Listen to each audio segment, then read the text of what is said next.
ఇప్పుడు సర్వే చేయబడ్డ 11.5 లక్షల ఎకరాల యొక్క పోడు భూములు మీ సమక్షంలోనే మనందరం కలిసి పంచిపెడదాం. వాటిని ఫిబ్రవరి మాసంలో మేము ప్రోగ్రాం పెట్టుకున్నాము.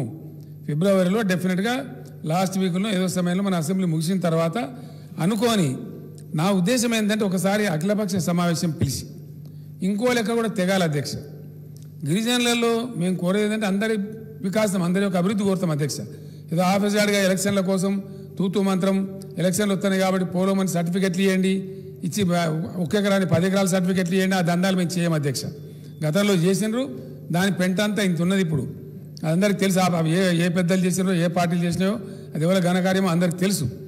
ఏ విధంగా ఇష్టం వచ్చినట్టు పట్టాలు ఇచ్చినారో ఎట్లా ప్రజలను మోసగించారో అవన్నీ చరిత్రలు ఉన్నాయి. మేము ఆ విధంగా చేయదలుచుకోలే. మేము చేయదలుచుకున్నది ఏంటి అధ్యక్ష, ఇది షెడ్యూల్డ్ ట్రైబ్. షెడ్యూల్డ్ ట్రైబ్ అంటే వీళ్ళ జనాభా గణన ఉంది, వీళ్ళ కుటుంబాల సంఖ్య ఉంది. కాబట్టి ఈ పోడు భూములు కావచ్చు, లేదా వంశపారంపరంగా వాళ్ళ తాతలు తండ్రులు సంపాదించిన వాళ్ళ సొంత ఆస్తి భూములు కావచ్చు. ఈ పోడు భూములు ఇప్పుడు 11.5 లక్షల ఎకరాలు ఇచ్చిన తర్వాత భూమి కలిగినటువంటి గిరిజనులు ఎందరు? భూమి 11.5 లక్షల ఎకరాలు పోడు భూములే ఏం అధ్యక్ష. మేము పోడు భూములు ఇస్తాం, దానికి కరెంట్ కనెక్షన్ ఇప్పిస్తాం, దానికి రైతు బంధు కూడా ఇస్తాం. That is our commitment. మేము ఆ విధంగా ఇస్తాం. ఏదో తమాషా అట్లా చేసే అట్లా రకం కాదు, మేము చెయ్యం. మేము భయపడం అధ్యక్ష. సత్యాన్ని వాస్తవాన్ని కుండబద్దలు కొట్టినట్టు ప్రజలకు మేము చెప్తాము. మేము ఏదో ఓట్ల కోసమో మాట, ఓట్లప్పుడో మాట, ఓట్ల తెల్లారో మాట మాట్లాడే బాబత్ పార్టీ కాదు మాది. మాకు అవసరం కూడా లేదు. కాబట్టి మేము స్పష్టంగా మనవి చేస్తూ ఉన్నాం. ఫిబ్రవరి నెలాఖరులో డెఫినెట్గా పోడు భూముల పంపిణీ ప్రక్రియ ప్రారంభిస్తాం.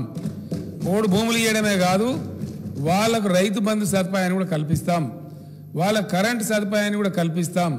అవసరమైతే గిరి వికాసం కింద తీసుకుని వాళ్ళకి నీటి సదుపాయం కూడా కల్పిస్తాం. ఇవన్నీ చేస్తాం. కానీ వాళ్ళు మాకు రైటింగ్లు ఏమి అనంటే, ఏ బిడ్డలైతే ఏ గిరిజన బిడ్డలైతే ఇలా పోడు భూములు పొందుతారో వాళ్ళే అటవీని కాపాడే కాపలాదారులు కూడా కావాలి. మన అడవి సంపదను కాపాడే కాపలాదారు కూడా వాళ్ళు కావాలి. వాళ్ళతో కూడా మేము రాతపూర్వకంగా తీసుకుంటాం అధ్యక్ష. వాళ్ళు మళ్ళీ ఫర్దర్ అడవులను కొడితే వాళ్ళ పట్టాలు కూడా క్యాన్సిల్ చేస్తామని కూడా నేను చెప్తా ఉన్నాను. నేను స్పష్టంగా మనం చేస్తూ ఉన్నాను. దీనికి ఎక్కడో ఒక ముగింపు రావాలి. మన రాజకీయాలు చేసుకోవచ్చు అంటే రాజకీయాలకు 66 అంశాలని దాని మీద చేసుకోవచ్చు. కానీ పోడు భూములే ప్రతి రాజకీయంలో ఇంకేం లేదు, అంత అయిపోయింది. కొన్ని పార్టీలు అధ్యక్ష వాళ్ళకి ఏం లేదు, ఇక అన్ని ఇష్యూలు అయిపోయినాయి. ఓ జెండా పడుకుని తిరుగుతూ ఉంటారు పోడు భూములు అని చెప్పి. కలెక్టరేట్ల కాడ ధర్నా, వాళ్ళ మంత్రి పోతే ధర్నా, ఓ ఎమ్మెల్యే పోతే ధర్నా, ఇదో పెద్ద డ్రామా కింద తయారు చేసినారు. ఒక ఆస్పెక్ట్. రెండో ఆస్పెక్ట్ అధ్యక్ష, ఇంకో మాట ఇక్కడ చెప్పాలి తప్పకుండా. టైం టు టైం మాకు కూడా ఇన్ఫర్మేషన్ వస్తూ ఉంటుంది. మా ఎమ్మెల్యే కోనప్ప గారి బ్రదర్ కూడా ఒక దగ్గర ఇంటర్ఫియర్ అయితే అటవీ అధికారులు ఆయన కూడా కేసు పెట్టి జైలు పంపించారు అధ్యక్ష. వాళ్ళ దురుసు ప్రవర్తన కూడా కొంత ఉంది, తప్పకుండా ఉంది. నేను గట్టిగా చెప్పినాను గతంలోనే, మళ్ళీ కూడా చెప్తాం. ఒకసారి నేనేమంటున్నా అంటే, పోడు భూములు ఇప్పుడు ఇచ్చేటివి గతంలో ఆక్రమించుకున్నటువంటి ఇవ్వబడ్డ ROFR పట్టాలు వెరసి ఎన్ని లక్షల ఎకరాలలో గతంది కానీ ఇప్పుడు ఇచ్చేది కానీ పోడు భూములు ఉన్నవి. ఒకసారి పటిష్టమైన లెక్క చూసుకొని ఇద్దాము. దాన్ని అసెంబ్లీకి మళ్ళీ చెప్దాము. గౌరవ శాసనసభ్యులందరికీ లెటర్లు రాద్దాము.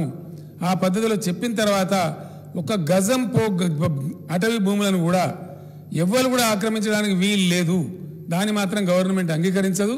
ఎందుకంటే వాతావరణ సమతుల్యం దెబ్బతింటే, వర్షాలు పడకపోతే, ఆ గ్రీన్ కవర్ లేకపోతే, మొత్తం వన్య ప్రాణులన్నీ నశిస్తే మొత్తం మన సమాజానికి ఒక పెద్ద ప్రమాదం. కాబట్టి మా కమిట్మెంట్ ఏంటంటే అటు అడవుల పరిరక్షణ జరగాలి, ప్రజలను కాపాడుకోవాలి. ఇంకొక మాట నేను మళ్ళొక్కసారి రీఇటరేట్ చేస్తా ఉన్నా అధ్యక్ష, మళ్ళీ చెప్తా ఉన్నాను. ఎవరైతే గిరిజన బిడ్డలకు ఈ పోడు భూములు ఇచ్చిన తర్వాత వాళ్ళ కుటుంబాల ఎన్యూమరేషన్ ఉంది, జనాభా గణన ఉంది. దాని ప్రకారంగా ఎక్కడ ఏమి లేకుండా ఉపాధి ఉద్యోగ అవకాశం లేకుండా గిరిజన కుటుంబాలు ఉంటాయో వాళ్ళకు గిరిజన బంధును కూడా స్టార్ట్ చేస్తాం. తప్పకుండా దళిత బంధులాగా వాళ్ళని కూడా ఆదుకుంటాం. ఈ పద్ధతులలో అఖిల పార్టీ సభ్యుల యొక్క సంతకాలు, ఆ గ్రామాల యొక్క గ్రామ కమిటీల యొక్క సంతకాలు, గ్రామ ఎంపీటీసీ గారు సర్పంచ్ గారి సంతకాలు, ప్లస్ ఆ గ్రామ గిరిజన పెద్దల సంతకాలు కూడా తీసుకొని అండర్టేకింగ్ తీసుకొని ఇస్తాం. ఒక మాట, దానికి అందరం కూడా సిద్ధం కావాల్సిందే. ఈ విషయంలో ప్రభుత్వం రాజీ పడదు. ఆ విధంగా అయితేనే ఇస్తాం. అట్లా ముందుకు రాని గ్రామాల్లో పట్టాలు ఇవ్వము అని కూడా నేను మనవి చేస్తా ఉన్నా అధ్యక్ష. We are very specific. Number 1. Number 2, చెప్పిన విధంగా తప్పకుండా ఎవరైతే భూమి లేని గిరిజన బిడ్డలు ఉంటారో వాళ్ళకి గిరిజన బంధు కూడా స్టార్ట్ చేస్తాం. 2. మూడవది, నేను ఒకటే మాట మనవి చేస్తా ఉన్నా, గిరిజన బిడ్డలకు కూడా గిరిజన ఎమ్మెల్యేలు అందరు ఎమ్మెల్యేలు కూడా చెప్పాల్సిన అవసరం ఉంటుంది. ఈ తర్వాత ప్రభుత్వం క్షమించదు, చాలా కఠినమైన చర్యలు తీసుకుంటారు. వాళ్ళు ఎవరైనా కావచ్చు కాక, లేకపోతే రక్షించబడదు అధ్యక్ష. చట్టం తన పంతాన్ని చేయాలి. మనం వాళ్ళు అక్రమంగా ఆ గొత్తికోయలు మన రాష్ట్రం వాళ్ళు కూడా కాదు, వాళ్ళు బయట నుంచి వచ్చినారు ఛత్తీస్గఢ్ నుంచి. వాళ్ళని అడ్డుకొని పోతే ఒక అడవి ఆఫీసర్ నరికేసిన అధ్యక్ష. అది ఇంతవరకు సమస్య, దాన్ని సమర్థిస్తాము మనం. నిటారుగా నిలువైన పట్టపగల అతని ప్రాణాలే పోయినాయి. ఆ కుటుంబానికి మేము 50 లక్షలు ఇచ్చి వాళ్ళకి ఉద్యోగం ఇచ్చి ఇలా కుటుంబాన్ని ఆదుకునేది ప్రభుత్వం. ఇది ఎక్కడ పద్ధతి అధ్యక్ష? ఈ గుండాగిరి కూడా మంచిది కాదు కదా. గిరిజనుల మీద పోలీసులు దాడి చేయొద్దు, అటవీ అధికారులు దాడి చేయొద్దు. సైమల్టేనియస్లీ గిరిజనులు కూడా వాళ్ళ కంట్రోల్లో వాళ్ళు ఉండాలి. వాళ్ళ బతుకుదేరు వేరు, కానీ మేము హత్యాకాండ చేస్తాం, ఆ అధికారులను చంపేస్తాం అని గిరిజనులు అంటే కూడా ప్రభుత్వం చేతులు ముడుచుకొని చట్టం ఊరుకోదు అధ్యక్ష. అది కూడా కరెక్ట్ కాదు. కాబట్టి బ్యాలెన్స్ చేసుకొని పోవాలి. గిరిజనులను రెచ్చగొట్టడము, గిరిజనుల తరఫున మాట్లాడినట్టు నటించడం కాదు. గిరిజనులను బతికించేటట్టు చూడాలా, అటవీని రక్షించేటట్టు చూడాలా, రాష్ట్రం సంపద కాపాడాలి, రాష్ట్రం బాగుండాలి. కాబట్టి తప్పకుండా పోడు భూముల పంపిణీ ఇప్పుడు చివరి దశకి, తర్వాత పోడు లేదు, భూములు పంపిణీ లేదు అధ్యక్ష. ఆక్రమించడం ఉండదు, ఒక ఇంచు కూడా ఆక్రమించనీయం. అక్కడ సాయుధ గస్తీ కూడా ఏర్పాటు చేయాలనుకుంటా ఉన్నాం. అటవీ బౌండరీస్ ఫిక్స్ చేసేసి సాయుధ గస్తీ కూడా ఏర్పాటు చేస్తాం. ఒక చెట్టును కూడా వాళ్ళని కొట్టనీయం, వారు ఎవరైనా సరే. ఎందుకంటే అధ్యక్ష, కొంతమంది దుర్మార్గులు ఏజెన్సీ ప్రాంతాలలో గిరిజనులకే భూములు వస్తాయి కాబట్టి, గిరిజనులకే పట్టాలు దొరుకుతాయి కాబట్టి, ఈ పోడు కూడా కొట్టుకొని చేసుకునే అవకాశం గిరిజనులకే ఉన్నది కాబట్టి, కొంతమంది అగ్రకులాల వాళ్ళు కూడా గిరిజన అమ్మాయిలను పెళ్లి చేసుకొని వాళ్ళ పేరు మీద కబ్జాలు చేస్తూ ఉన్నారు. 20, 30 ఎకరాలు ఉంటుంది అధ్యక్ష పోడు కొట్టుకోవడం అంటే. ఇలా ఖమ్మం జిల్లాలో అట్లాంటి ఉదాహరణలు ఉన్నాయి, చాలా భద్రాచలం ప్రాంతంలో ఉన్నాయి. అటువంటి ఉదాహరణలు నేను పెట్టమంటే సభ ముందు పెడతాను, ఆ వివరాలన్నీ ఉన్నాయి, వాళ్ళని సమర్థిస్తాము మనం. కాబట్టి ఈ పోడు భూముల పేరిట, గిరిజనుల పేరిట ఎవరైతే అక్రమార్కులు చెలరేగి గిరిజన అమ్మాయిలను పెళ్లిళ్ళు చేసుకొని అటవీ సంపద గిరిజనులకు కాకుండా దోపిడీ చేస్తూ ఉన్నారో అది కూడా అరికట్టబడాలి. దానికి ఎమ్మెల్యేలు అందరం కలిసి కృషి చేయాలి. నిజంగా గిరిజనుల హక్కులు కాపాడడానికి ఎంత ఉద్వేగంగా ఉంటామో అడవి కాపాడడానికి కూడా అంతే ఉద్వేగంగా ఉండాలి. మనందరి సామాజిక బాధ్యత. అడవులు మొత్తం పోయినాడు, మరి పెద్ద గందరగోళం అయిపోతుంది. కాబట్టి అది కూడా మన బాధ్యతనే. కాబట్టి ఇప్పుడు 11.5 లక్షల ఎకరాల సుమారు పోడు భూములు పంపిణీకి సిద్ధంగా ఉన్నాయి. నాకున్న సమాచారం మేరకు కొంచెం అటు ఇటుగా ఖచ్చితంగా ఈ నెలాఖరులో ప్రారంభించి ఈ అండర్టేకింగ్స్ అని తీసుకొని అవి పంపిణీ చేస్తాం. నేను వాటి పంపిణీ చేయడమే కాదు, వాటికి రైతు బంధు కూడా ఇస్తాం. ఈ సంవత్సరం నుంచే ఇస్తాం. బడ్జెట్ డబ్బులు కూడా పెట్టినాం, కొంచెం ఎక్స్ట్రా కూడా పెట్టినాం. అదే ప్రకారం వాళ్ళ కరెంట్ కనెక్షన్ కూడా ఇప్పిస్తాం. కానీ భవిష్యత్తులో ఎట్టి పరిస్థితులలో మళ్ళీ అటవీ దురాక్రమణ మాత్రం జరగడానికి వీల్లేదని మనవి చేస్తూ, అటవీ అధికారులకు కూడా నేనే పిలిచి నేను స్వయంగా వాళ్ళకి ఇన్స్ట్రక్షన్ ఇస్తాను. అటవీ శాఖ మంత్రి గారు నేను కూర్చొని ఉన్నత స్థాయి మీటింగ్ పెట్టుకొని చెప్తాం. మేము గిరిజనులు కంట్రోల్ చేస్తాం, కానీ మీరు అనవసరంగా వాళ్ళు మంచికి చెడకపోతే, కార్యకలాపాలకు పోతే ఎట్లుంటుంది అధ్యక్ష? కొంత అటవీ అధికారుల ఎక్సెస్ బిహేవియర్ కూడా ఉంది. కొన్ని సందర్భాల్లో మనుషులు చనిపోతారు అధ్యక్ష. వాళ్ళు అడవిలో ఉంటారు కాబట్టి ఆ పుల్ల ఈ పుల్ల అది కర్రలు తీసుకొచ్చి అక్కడనే మామూలుగా శవదహనం చేస్తారు. అట్లా చేసిన వాళ్ళ మీద కూడా దౌర్జన్యం చేస్తూ ఉన్నారు అక్కడక్కడ కొందరు అధికారులు, విచ్ ఈజ్ నాట్ కరెక్ట్. ఇట్లాంటివన్నీ ఈ చిల్లర ప్రయత్నాలు లేకుండా అటవీ శాఖ అధికారులను కూడా కంట్రోల్ చేద్దాం. వెరసి ఇప్పుడు అటవీ శాఖ ఏం చెప్తాం అధ్యక్ష, ఇక నుంచి ఇక పోడు అనేది లేదు, అటవీ దురాక్రమణ ఉండదు. కాబట్టి మీరు బెంబేలు ఎత్తాల్సిన అవసరం లేదు, అనవసరంగా గిరిజనుల మీద మీరు దౌర్జన్యం చేయాల్సిన అవసరం లేదని కూడా వాళ్ళకు కూడా చెప్తాం. వాళ్ళని కూడా కంట్రోల్ చేస్తాం. ఆ రకంగా సమస్యకు మంచిగా ముగింపు పలుకుదామని చెప్పి తమకు మనం చేస్తాం అధ్యక్ష. నిన్న కేసీఆర్ గారు పోడు భూముల గురించి అసెంబ్లీ సాక్షిగా కొన్ని వ్యాఖ్యలు చేయడం జరిగింది. మన తెలంగాణ రాష్ట్రంలో, బంగారు తెలంగాణలో పోడు భూముల సమస్య అధికంగా ఉండడమే కాకుండా ఈ సమస్య ఎంతో కాలంగా సుదీర్ఘంగా కేసీఆర్ గారు కొనసాగిస్తూనే ఉన్నారు. ఈ రోజుటికి పోడు భూములుకి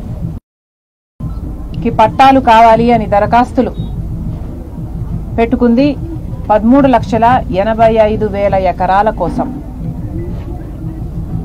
బంగారు తెలంగాణ వచ్చి 8.5 సంవత్సరాలు అయినా కూడా ఈ రోజుటి వరకు కూడా ఒక్క ఎకరానికి కూడా కేసీఆర్ గారు పోడు భూములకు పట్టాలు ఇచ్చింది లేదు. కానీ ఇదే కేసీఆర్ గారు 2018 ఎన్నికల ముందైతేనేమి 6 నెలల్లో, నేను అధికారంలోకి వచ్చిన 6 నెలల్లో నేనే వస్తాను, నా అధికారులతో వస్తాను, కుర్చీ వేసుకొని కూర్చుంటాను, పోడు భూముల సమస్యలను పరిష్కరిస్తాను, మీ పోడు భూముల పట్టాలను మీ చేతుల్లో పెడతాను, రైతు బంధువు కూడా ఇస్తాను అని వాగ్దానం చేశాడు. 2019లో కేసీఆర్ గారు అసెంబ్లీ సాక్షిగా చెప్పిన మాట, ఆదివాసీ బిడ్డలు దొంగలు కారు, ఆదివాసీ బిడ్డలకు అడవుల మీద హక్కు ఉంది, పోడు భూములుకి పట్టాలు ఇస్తామని మేము మాటిచ్చాము. 6 నెలల్లో ఈ పట్టాలు ఇచ్చి వాళ్లకు రైతు బంధువు కూడా వర్తింపజేస్తాము అని కేసీఆర్ గారు అసెంబ్లీ సాక్షిగా చెప్పిన మాట. 6 నెలలు గడిచిపోయి ఎన్నో నెలలు సంవత్సరాలు గడిచిపోయింది. ఇప్పటికీ 4 సంవత్సరాలు కేసీఆర్ గారు 4 సంవత్సరాలుగా అధికారంలో ఉండి కూడా ఇంతవరకు 1 ఎకరాకు కూడా పోడు భూములకు పట్టాలిచ్చింది లేదు కేసీఆర్ గారు. ఈ 4 ఏళ్లుగా పోడు భూములకు పట్టాలు ఇయ్యకపోగా లక్షల ఎకరాలు కేసీఆర్ గారు పోడు చేసుకుంటున్న ఆదివాసీల దగ్గర నుంచి గుంజుకొని దానిలలో ట్రెంచులు వేసుకున్నారు, లక్షల ఎకరాలలో మొక్కలు నాటుకున్నారు. పోడు భూముల సమస్య ఉంది అని తెలిసి పోడు భూములకు హక్కు కల్పించాలి అన్న సోయి ఉండి కూడా కేసీఆర్ గారు ఇలా లక్షల మంది పోడు వాసుల్ని ఇబ్బందులు పెట్టడమే కాదు, వాళ్ళ భూములు గుంజుకోవడమే కాదు, వేల మంది మీద కేసులు కూడా పెట్టారు, ఎంతో మంది మీద లాఠీ చార్జీలు చేశారు, ఎంతో మంది ఆదివాసీ బిడ్డలు ఈ పోరాటంలో ప్రాణాలను కోల్పోయారు. ఆఖరికి మహిళలని కూడా చూడకుండా, చంటి పిల్ల తల్లులు అని కూడా చూడకుండా ఎంతో మంది మహిళలను సైతం జుట్టు పట్టుకొని ఈడ్చికెళ్లి పోలీస్ వ్యాన్లలో ఎక్కించి పోలీస్ స్టేషన్లలో కూర్చోబెట్టి అరెస్ట్ చేసి లాఠీ చార్జ్ చేసి కనీసం వాళ్లకు తినడానికి తిండి కూడా ఇవ్వకుండా మీరు చాకరీ చేస్తేనే ఇస్తామన్నట్టు అసలు మంచి నీళ్లకు కూడా ఇబ్బందులకు గురి చేసిన పరిస్థితులు పేపర్లలో మనం అందరము చూడడం జరిగింది. ఇది తెలంగాణలోని వాస్తవ పరిస్థితి. ఇదేనా బంగారు తెలంగాణ? కేసీఆర్ గారు తెలంగాణ ప్రజలకు సమాధానం చెప్పాలి. నిన్న కేసీఆర్ గారు అసెంబ్లీలో నిలబడి ఎంత నీచంగా మాట్లాడారు ఆదివాసీ బిడ్డల గురించి, ఎంత కించపరుస్తూ మాట్లాడారు ఆదివాసీ బిడ్డల గురించి. ఎన్ని మాటలు అన్నాడు? ఆక్రమణలు చేస్తున్నారు ఆదివాసీలు అన్నారు, భూ ఆక్రమణలు చేస్తున్నారు అన్నాడు, దురాక్రమణలు చేస్తున్నారు అన్నారు, కబ్జా కోరలు అన్నట్టుగా మాట్లాడారు. ఆదివాసీ బిడ్డలు అడవిని కొట్టేస్తున్నారు అన్నట్టు మాట్లాడారు.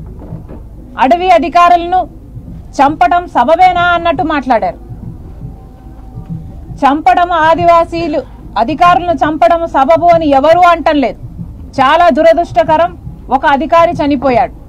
కానీ కేసీఆర్ గారు ఎంతమంది ఆదివాసీలు చనిపోయారో వాళ్ళ గురించి మాట్లాడలేదు, ఎంతమంది ఆదివాసీ బిడ్డల మీద కేసులు పెట్టారో వాళ్ళ గురించి మాట్లాడలేరు.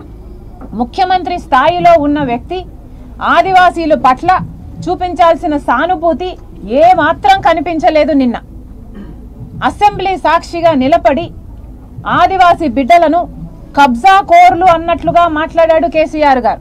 ఇది ఎంత మటుకు సబబు అని అడుగుతున్నాం. అసలు మీ ఆలోచన తీరు ఎలా ఉందో గమనించండి. కేసీఆర్ గారు ఎంత కించపరిచి మాట్లాడారు. అసలు జల్ జమీన్ జంగల్ అంటూ ఎంతమంది ఆదివాసీ నాయకులు పోరాడితే ఈ మాత్రం హక్కులైనా ఉన్నాయి ఆదివాసీ బిడ్డలకు. వాళ్ళందరి పోరాటాన్ని అవమానించాడు కేసీఆర్ గారు. ఆదివాసీ నాయకులను అవమానించడమే కాదు, ఆదివాసీ బిడ్డలను, ఆదివాసీలు మొత్తం అందరినీ, ఎస్టీలను మొత్తానికి అవమానించాడు కేసీఆర్ గారు. ముఖ్యమంత్రి స్థాయిలో ఉన్న వ్యక్తి ఒక పక్క నేను ఇస్తాను అని ఎలక్షన్లు దగ్గర వస్తున్నాయి కాబట్టి కొత్త నాటకం మొదలు పెడుతూనే ఆదివాసీలను ఎంతో కించపరుస్తూ మాట్లాడడం తగదు. కేసీఆర్ గారు అన్కండిషనల్ గా ఆదివాసీలకు క్షమాపణ చెప్పాలి అని వైఎస్ఆర్ తెలంగాణ పార్టీ డిమాండ్ చేస్తుంది. నిన్న అసెంబ్లీ సాక్షిగా కేసీఆర్ గారు మాట్లాడిన మాట ఒక నియంతలాగా, ఒక దొరలాగా ఉంది తప్పితే ఒక మనసున్న ముఖ్యమంత్రి లాగా, సమస్యను పరిష్కరించాలి అనుకుంటున్న ఒక నాయకుడిలాగా లేదు. నిన్న కేసీఆర్ గారు అసెంబ్లీ సాక్షిగా మాట్లాడిన మాట, ఆదివాసీలు ఇలా భూమి అడగడం న్యాయమైన కోరిక కానే కాదు, ప్రభుత్వం డిమాండ్ కాదు అని మీకు తెలిసినప్పుడు మీరు ఎందుకు వాగ్దానం చేశారు అని అడుగుతున్నాం. సిగ్గు లేకుండా ఈరోజు అసెంబ్లీ సాక్షిగా న్యాయమైన కోరిక కాదు అంటారా? ఈ ఆదివాసీ బిడ్డలకు అసలు ఆస్తులే ఉండవు తెలుసా, ఇల్లులే ఉండవు, వాళ్ళకు అసలు ఉండడానికి చోటు ఉండదు, చేసుకోవడానికి సాగు చేసుకోవడానికి భూమి ఉండదు. ఏదో అడవిని కొట్టుకొని దాంట్లో సాగు చేస్తున్న అతి పేదవాళ్ళు, అసలు ఎస్టీలు అంటేనే సమాజంలో అట్టడుగున ఉన్న వర్గం. అలాంటి వర్గాన్ని పైకి తీసుకురావాల్సింది పోనిచ్చి అసలు వాళ్ళ న్యాయమైన డిమాండే కాదు అన్నట్టు మాట్లాడాడు కేసీఆర్ గారు. మరి న్యాయమైన డిమాండ్ కాకపోతే 6 నెలల్లో పోడు భూములకు పట్టాలు ఇస్తాము అన్న సన్నాసి కేసీఆర్ గారు కాదా? ఇది న్యాయమంగానే ఉందా? కేసీఆర్ గారు అసెంబ్లీ సాక్షిగా మాట్లాడిన మాటలు. అసలు కేసీఆర్ గారిని అడుగుతున్నాము, ఆదివాసీలు భూమిని కొట్టేస్తున్నారు, కబ్జాకోరులు, దురాక్రమణలు అని మాట్లాడుతున్నారే, అసలు మీరేమిటి అని అడుగుతున్నాం. కేసీఆర్ ఏమిటి, కేటీఆర్ ఏమిటి, మీ కుటుంబం ఏమిటి అని అడుగుతున్నాం. అసలు ధరణి పేరుతో ఎక్కడెక్కడ భూములు కబ్జా చేయొచ్చో ఆ భూములు ఎలా కబ్జా చేయడానికే రూపొందించిన పథకం ధరణి పథకం. అసలు లేని సమస్యను సృష్టించాడు కేసీఆర్ గారు. కొండ నాలుకకు మందేయబోతే ఉన్న నాలుక ఊసిపోయింది అన్నట్టు అసలు ఎవరు అడిగాడు ధరణి కోసం? ఎవరు డిమాండ్ చేశారు ధరణి?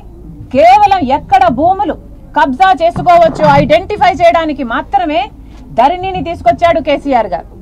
ఈ ధరణితో టిఆర్ఎస్ పార్టీ నాయకులైతేనేమి, కేసీఆర్ అయితేనేమి, కేసీఆర్ కొడుకు అయితేనేమి, కేసీఆర్ కుటుంబం అయితేనేమి, కేసీఆర్ బిడ్డ అయితేనేమి, ఎక్కడ పడితే అక్కడ కబ్జాలు చేసుకున్నారు, ఎక్కడ పడితే అక్కడ భూ ఆక్రమణలు చేసుకున్నారు. ఇది కాదా భూ ఆక్రమణ? అసలు భూమి హక్కు అడగడానికి గిరిజనులు ఎవరు, వాళ్ళకు హక్కు లేదు అంటున్నారే కేసీఆర్ సార్. మరి తెలంగాణ ఆస్తులను అమ్ముకునే హక్కు కేసీఆర్ కు ఎవరిచ్చినట్టండి? రాజశేఖర్ రెడ్డి గారు రాజీవ్ గృహకల్పలో ఎన్నో భూములు కేటాయించి పేదవాడు కూడా ఒక భూమి కలిగి ఉండాలి, ఒక ఇల్లు కలిగి ఉండాలి అని కేటాయించి రాజీవ్ గృహకల్పకు కేటాయించిన భూములను కూడా కేసీఆర్ గారు అమ్ముకుంటున్న విషయం వాస్తవం కాదా? 3 ఎకరాల భూమి ఇస్తానని వాగ్దానం చేశాడు కేసీఆర్ గారు. మీకు 3 ఎకరాల భూమి ఇవ్వడానికేమో భూమి లేదు, కానీ కేటాయించిన భూమిని కూడా మీరు అమ్ముకోవడానికి మాత్రం భూమి ఉందా? ఇదేనా పాలన అంటే? మీ దిక్కుమాలిన పాలనలో ఏ వర్గానికి న్యాయం చేశారు? మీరు కాదా చెప్పింది 6 నెలల్లో పోడు భూములకు పట్టాలు ఇస్తాము, వచ్చి కుర్చీలు వేసుకొని కూర్చొని పరిష్కరిస్తాము అని? మరి ఇంతవరకు ఎందుకు పరిష్కరించలేదు? వచ్చి కూర్చొని పరిష్కరించడానికి కుర్చీ లేక పరిష్కరించలేదా, లేకపోతే మీకు చిత్తశుద్ధి లేక పరిష్కరించలేదా, లేకపోతే మీకు చేతగాక పరిష్కరించలేదా? అసలు ఆ నాలుకకు నరం ఉందా? ఎన్ని మాటలు చెప్తాడు కేసీఆర్ సార్, ఒక్క మాట అయినా నిలబెట్టుకున్నాడా? రుణమాఫీ చేస్తానన్నాడు, చేసిండా? 0 వడ్డీకే రుణాలు ఇస్తానన్నాడు, ఇచ్చిండా?